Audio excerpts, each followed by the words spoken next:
How are you? Great. How are you guys doing? Very well.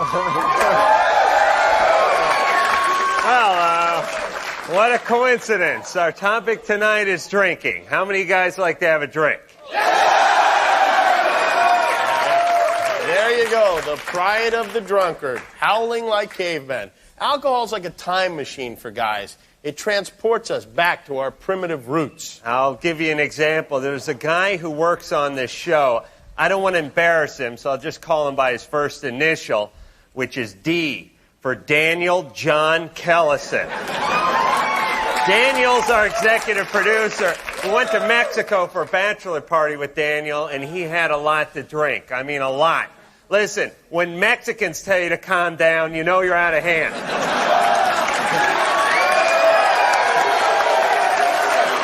So Daniel is drunk, he's running around, he's showing everyone his ass, normal stuff. And at about 2 in the morning, he gets hungry. So he goes to the fridge, rummages around in there, and comes out with a big handful of pork. No plate, just a hunk of pork.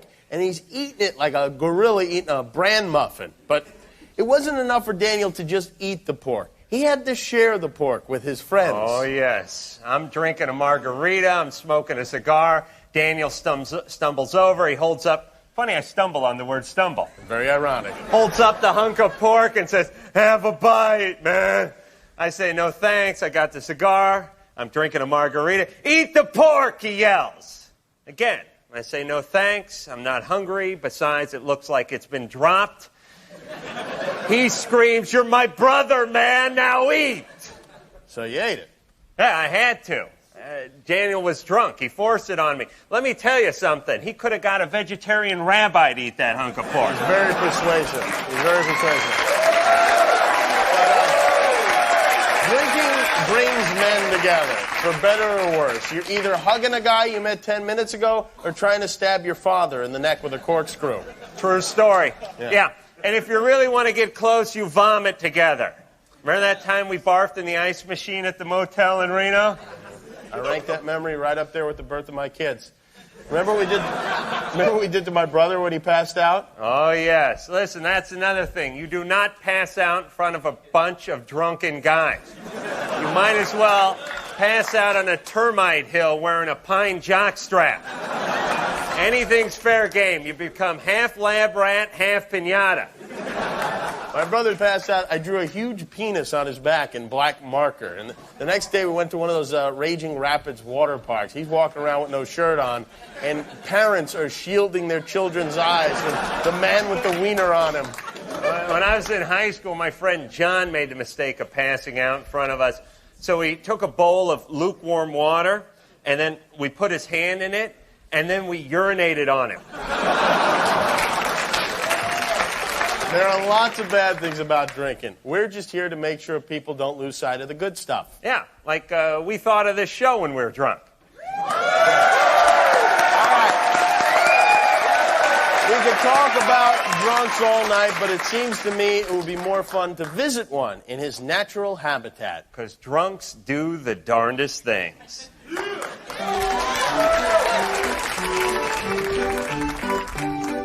How many drinks have you had tonight? 10, I don't know, whatever. All right. Let me tell you, I got a big jar of pickled eggs. So I'll do it. All right, we'll see. I get used to roll over again. Have another egg, Kai. Is this so sorry? He'll make $80 off the thing. That's not well, bad. you know he'll make $80 off the thing. That's one. Take another. Eat that egg! Jason, yes! Eat more! Eat, oh, baby, eat, go science, eat, go science, eat. Yes! How do you feel?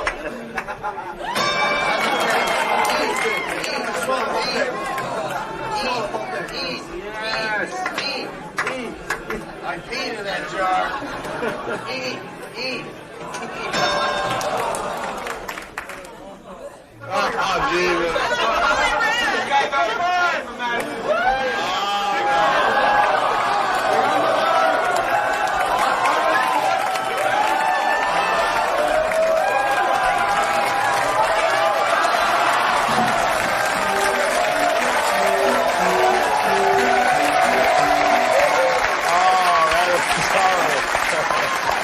Actually, you should know that Ty is fine, and a matter of fact, he's here tonight. Ty, stand up and let your mother know you're still alive, won't you? There he is. College tuition well spent. Juggies, why don't you shake the hell out of us? Yeah.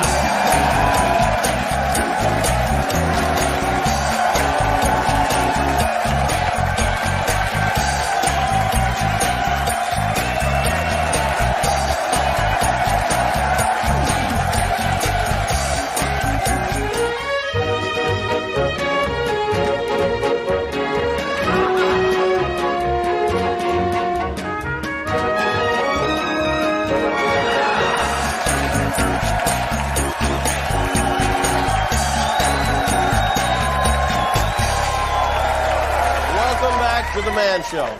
I'm Jimmy Kimmel, and this is the Man Show Hall of Fame.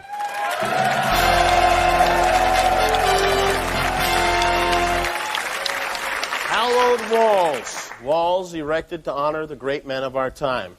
Man like, well, nobody yet, because it's the first one we've done. But you have to start someplace, and that someplace is Brooklyn, New York. The date, September 22nd, 1961. The day a child was born. A child that would ultimately change the course of television history. His name was Scott Baio.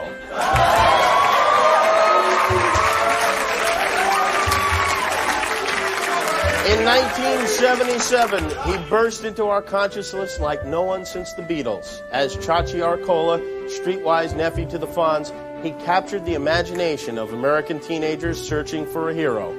Chachi was that hero, receiving 5,000 fan letters a week, more than co-stars Donnie Most and Anson Williams combined. Those were happy days indeed. The nation so loved this genial young Italian that in 1982, ABC gave him his own series, a spin-off star vehicle called Joni Loves Chachi. Yes, alas, Scott's talents were both underused and overestimated, and Joni Loves Chachi died a quick death at the hands of network brass. But he would not be deterred. Later that year, the big screen came calling, and with it, the beginning of a remarkable partnership with fellow teen idol Willie Ames.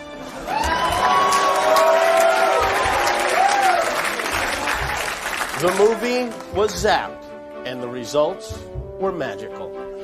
Scott returned to his first love, television. Again paired with the mop-top Ames, Charles in Charge began an extraordinary 7-year run. But even more extraordinary than Scott's professional career is his personal life. While Ames spiraled into oblivion, Baio has been linked with some of the most desirable women in the world. Heather Locklear, Nicolette Sheridan, Brooke Shields, that girl who was on Growing Pains, Melissa Gilbert, Beverly D'Angelo, Nicole Eggert, and Pamela Anderson, to whom he was engaged. Yes, an impressive list, impressive indeed. And it grows longer every day. Right now, somewhere in Hollywood, Scott Baio is quietly humping the bejesus out of yet another spectacular babe. But how? Why? How does a man of such limited ability bag Heather Locklear? How does Chachi get Pamela Anderson? Is he a hypnotist? A warlock? Perhaps he has a pact with Satan. Satan?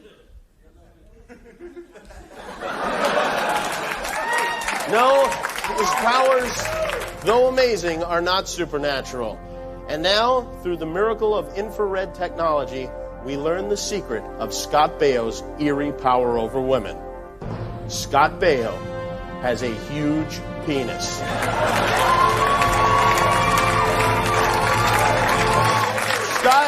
We salute you. Your astounding mastery of beautiful women gives hope to men with no discernible talent everywhere. We are proud to induct Scott Baio as the first member of the Man Show Hall of Fame. Accepting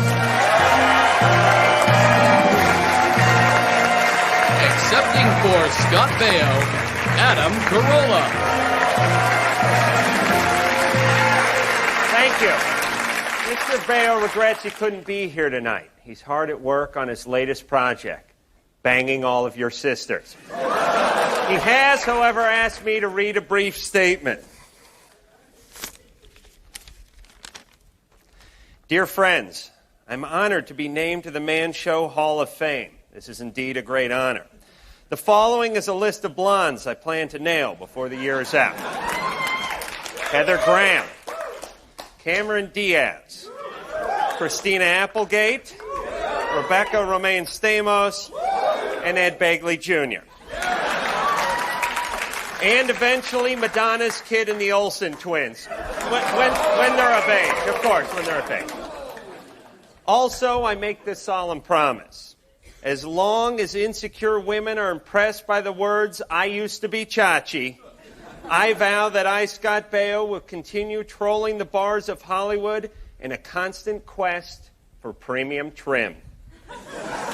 Thank you to my fans, and thank you to Jesus Christ, my personal Savior. Thank you, Adam. That was really nice. And I tell you, he's not here, but I know Scott appreciates it more than he appreciates this horrible bronze sculpture of his face. Now, from Baio to Babo, with the Peabody Award-winning Household Hints from Adult Film Stars.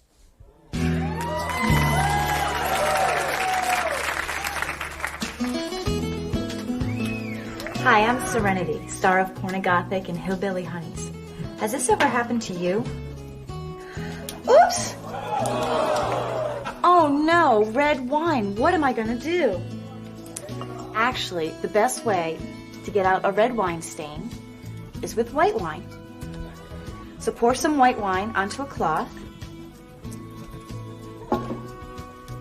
and make sure you blot the red wine stain really well. Make sure you get it really wet.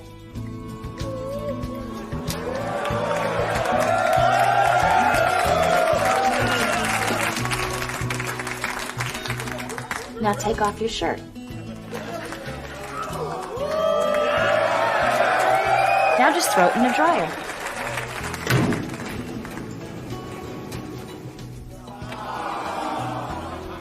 See, works like a charm. You can try it the next time you get drunk. I'm Serenity. Bye-bye.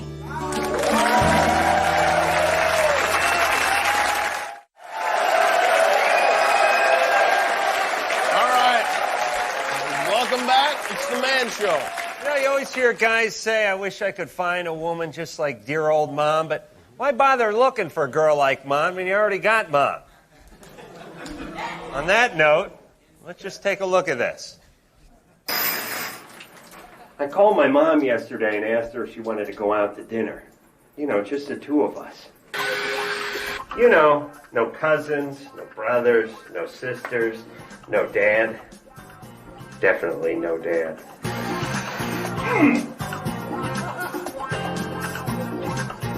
I mean, I know my mom likes me, but I don't know if she likes me. Hi, Mommy. Excited? Yeah, I can't wait. Oh, it's going to be so fun. Oh, no occasion. No special occasion. What? No. No, Dad can't come. Why do you have to bring Dad every time? The reservations are for two. So, no, it's too bad. Too bad for Dad.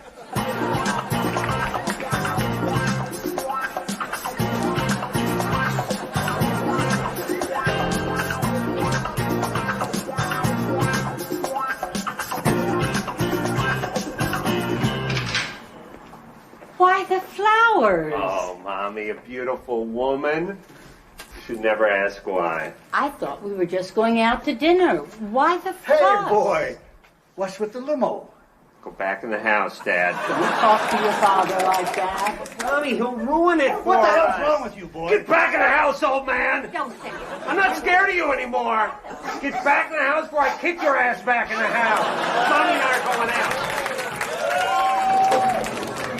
out. Here, Mommy. Put your head out of the sunroof. Enjoy yourself. Oh, Adam, this is so expensive. Shh. Don't say anything. Just drink up. Drink up. Mother, I brought you this. It's my Huggy Bookie. I want you to have him. But, Adam, you've had this ever since you were a baby. That's just it, Mother. I'm a man now.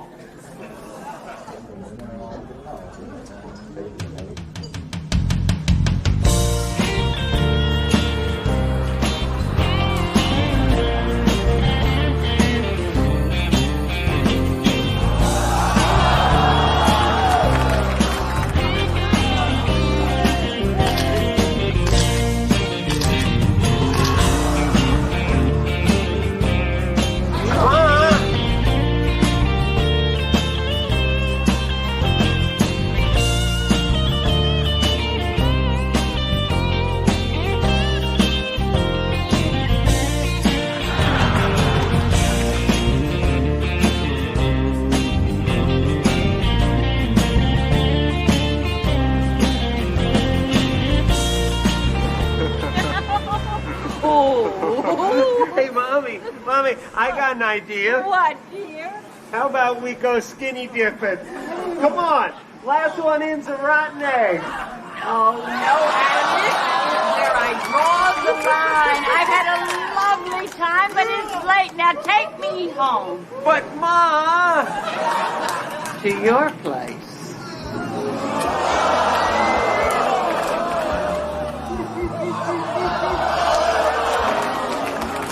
Thanks for your thoughts.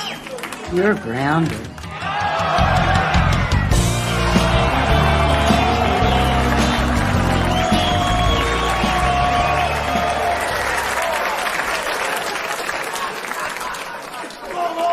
That was the most disturbing thing I've ever seen. I can still taste the Aphrodite. Well, it looks like it went pretty well. Let's see who the audience picked. Ooh, looks like 68% of them chose Mom over your sister and grandmother. Well, Adam, that means if you want to take her out again, we'll pay for it. Why not? I think I'll go for it. All right. We'll be back in 2 and 2.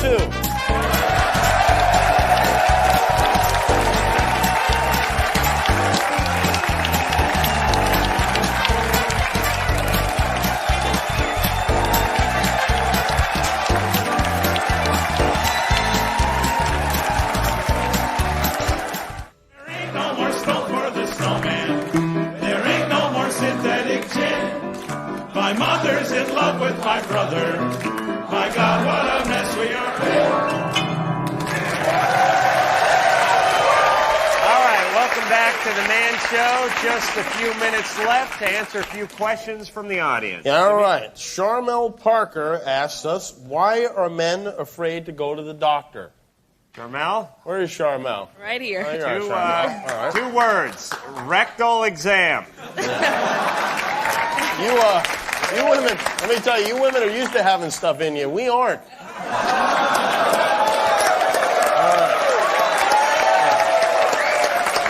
Another question from Sean Antonio. Sean asks, how do you deal with someone who's selfish and inconsiderate on a daily basis?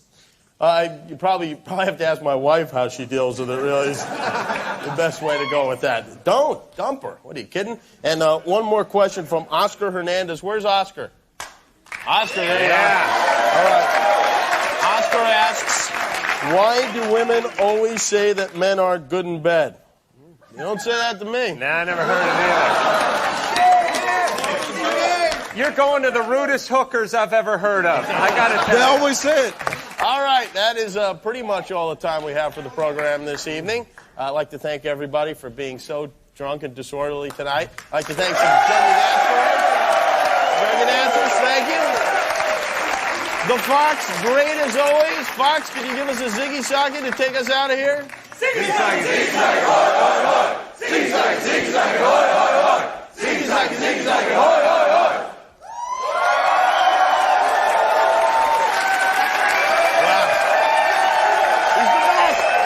box, everybody.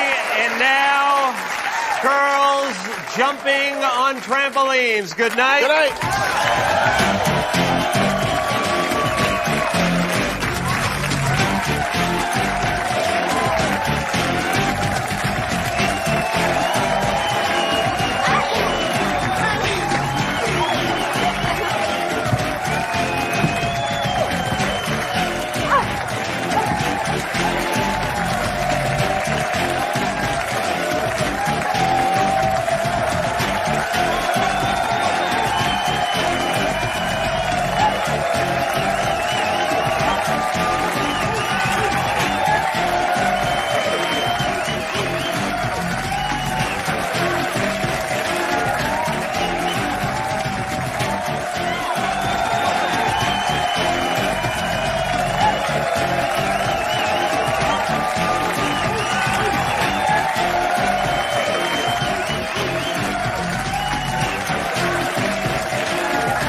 The Man Show is a Stone Stanley production in association with